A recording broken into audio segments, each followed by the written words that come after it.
Hello and welcome to e-luminate. My name is Madeline Peters and I'm serving as the moderator of today's show. Today's program is on insurance fraud, the dangers of medical care provider fraud in insurance fraud. I have two very lovely guests today.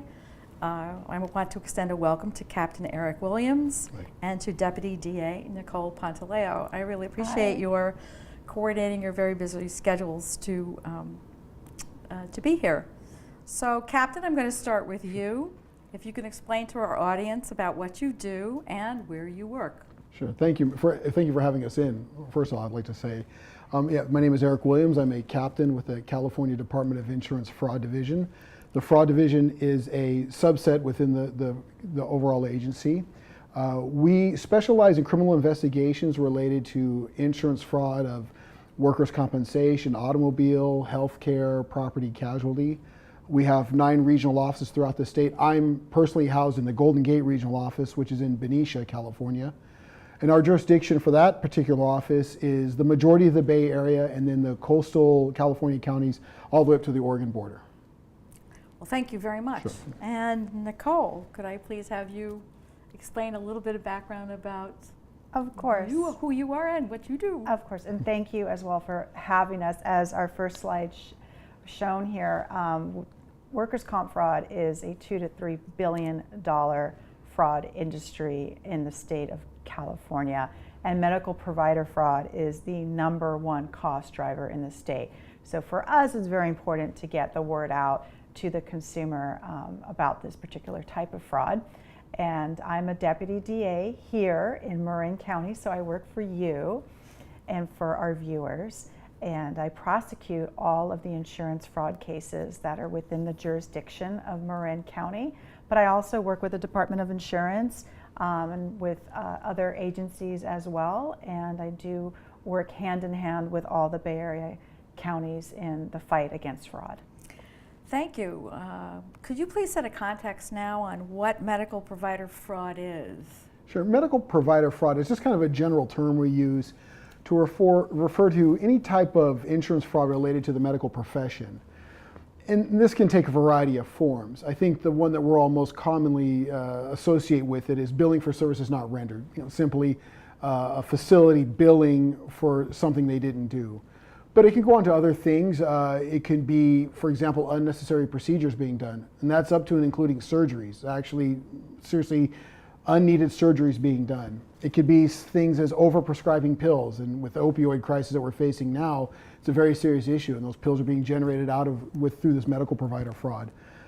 It could be unnecessary testing, x-rays, MRIs, blood tests, urine tests, testing that they're having the patient go under that are just not necessary. And then it moves into an area that is maybe a little more about the ownership and the general business practice of the clinic.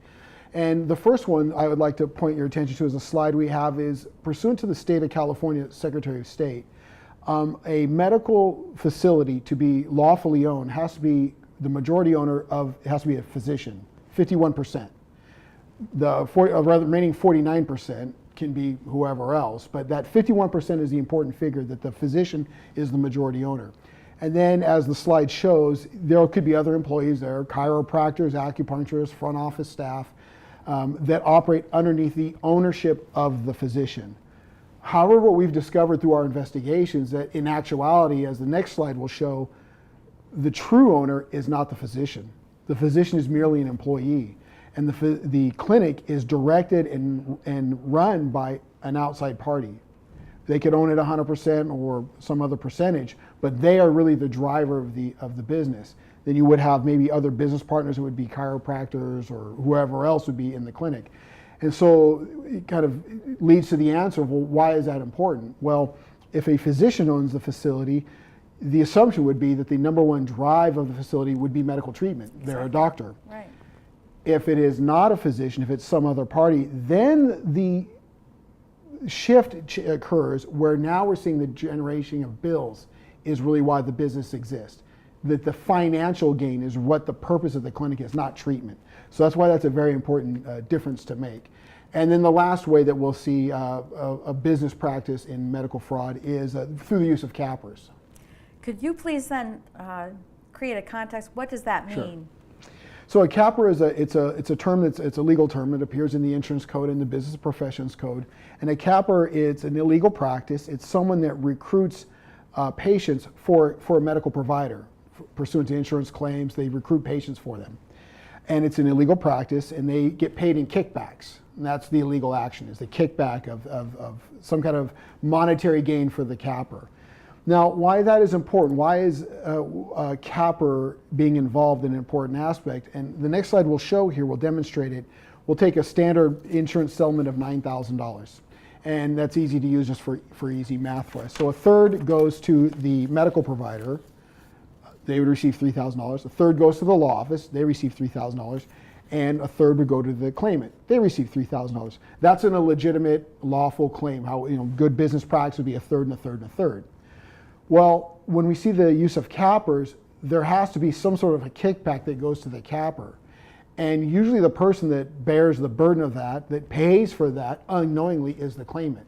And so what that means is, as the next slide will demonstrate, is you will see that third still goes to the attorney, the $3,000. Theoretically, the medical professional gets $3,000, but they in turn pay a kickback to the law office for the referral. So they're only receiving $1,500. And the claimant, they may not receive just a fraction of what they were entitled to. They might receive a couple $100. They are shielded from knowing the true value of the settlement. So they might be told by the law office, hey, the best we could do for you is we got you $200. When in actuality, they're entitled to $3,000.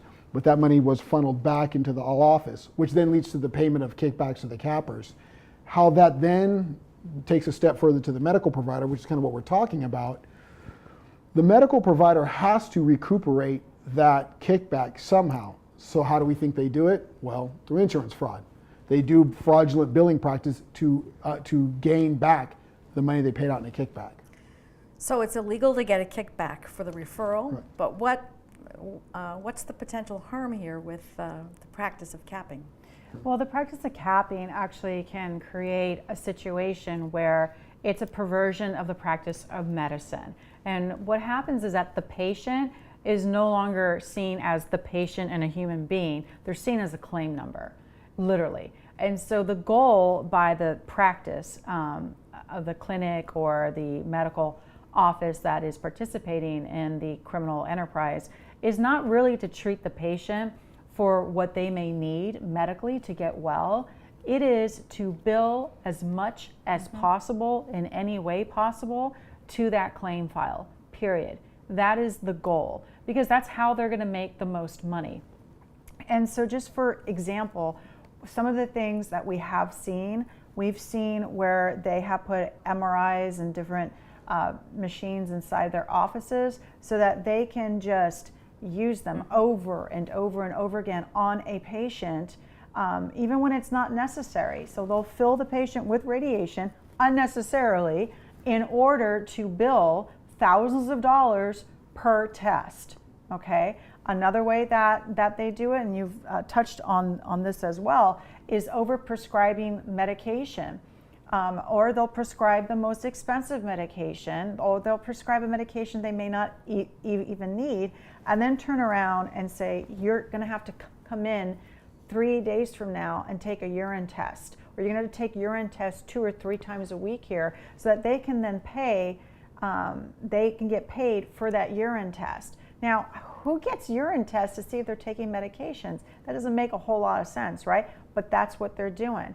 We've also seen cases in the state where they're putting faulty medical devices inside somebody during surgery. I mean, can you imagine? They haven't even ordered a proper medical device. They're using, some type of faulty or aftermarket medical device. They're putting it into people, knowing that, which really is It's very upsetting. It's very upsetting, and is more than insurance fraud. It's also very serious assault, but it's incredibly dangerous. So we're talking about practices where the human life and the human health of the patient does not matter. What matters to them is the bottom line, and it's money. We also have seen cases where the patient isn't really a patient. It's a phantom patient. So they'll be told, sign up with me, I'll give you some easy money. You want to make some quick cash, just sign this form, and you'll get a check in the mail. And all of a sudden, they're involved in a conspiracy to file false insurance claims, is what they're doing. Well, and they're using responsible. that person's identity and that person's Right. name, and they're going to file a claim on their behalf. So you can see how this can really spiral out of control very quickly. But the biggest concern is giving people medical care that they don't need or that can harm them, or worse, not even getting them medical care that they do need when they really are hurt. And that is what we're seeing. And we're also seeing that in these mills where you have clinics just kind of pop up and all of a sudden they're being run by these criminals. There's no doctor on site, and you have dozens and dozens of people that are showing up. And this clinic is billing, for one doctor to see 40 patients in a day. That's not even possible. They may not even have a doctor in the building. So that's how outrageous this is. And they're really trying to exploit people that are the most vulnerable, which tends to be in, communities that may not speak English, that may have lower income, that may have a lot of laborers, people that get hurt on the job more and that need help. And they'll go into those communities and they will recruit them and they will cap them and they will promise them, tons of money. And of course, these folks, don't know what's going on, and they think they're just going to the doctor and they're going to get some help, when really what they're getting involved in is a big scam. Do you have some example cases? Sure. One of the more recent ones that we had was a large case from last year. It originated down south, and it was a medical mill that was doing various schemes like Nicole was describing. It led eventually to the charging of 25 different individuals. And these were doctors, pharmacists, other business owners that were involved in this scheme. And it extended from Southern California all the way through the Central Valley up into the Northern California area. And the fraud amount was something in the neighborhood of $40 million. I mean, if you want to read on things on our website for the Department of Insurance, there's news releases all the time about this going on. So it's quite prevalent, unfortunately. It's huge. People are always talking about the cost of medical care, and this is one of the things we have to protect against. Correct. Well, how can consumers protect themselves? So there's a few things that you can do, right? So as a consumer, you always want to, first of all, be aware, and that's what we're doing That's what here this is today. Yeah. So, and a couple of things that you should always check. Number one, if you are going to go see a new doctor, make sure that they have a proper license. You can check that with the medical board online.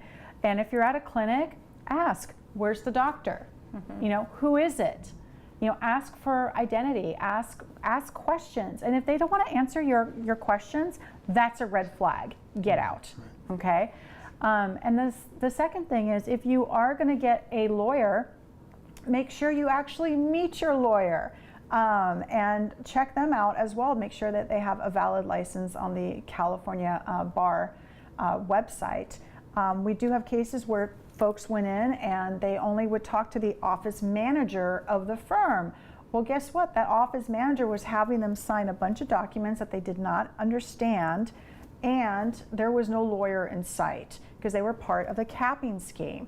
And if a marketer approaches you right after you got injured in an accident or you filed a workers' comp claim, that's a red flag. So just be aware of that. And also, make sure you ask a lot of questions when you're being recommended for certain procedures, medications, and treatments. And always go visit your primary doctor. Always let them know what is going on, because that doctor, you're going to have a relationship with them. They're going to know your health. They're going to have a history with you. Let them know what's going on. Even if you end up going somewhere else, start there and get a second opinion if things just don't seem right. And please check your bill, because when you check your bill, you might see that you have double billing. You might see procedures that are billed that didn't happen. Our number one tipsters in these cases are the consumer. The consumer calls the insurance company and says, hey, I have this bill. I did not get any of these treatments, what's going on, and the insurance company then investigates it. And if it becomes suspected fraud, they then contact law enforcement, so that you, the consumer, actually are our eyes and ears out there, and that's really important. So please continue to be diligent and check your bill. But most of all, if you suspect something that is suspicious, if you see something, say something. We did bring our contact information here today, and please do contact us. We work together all the time.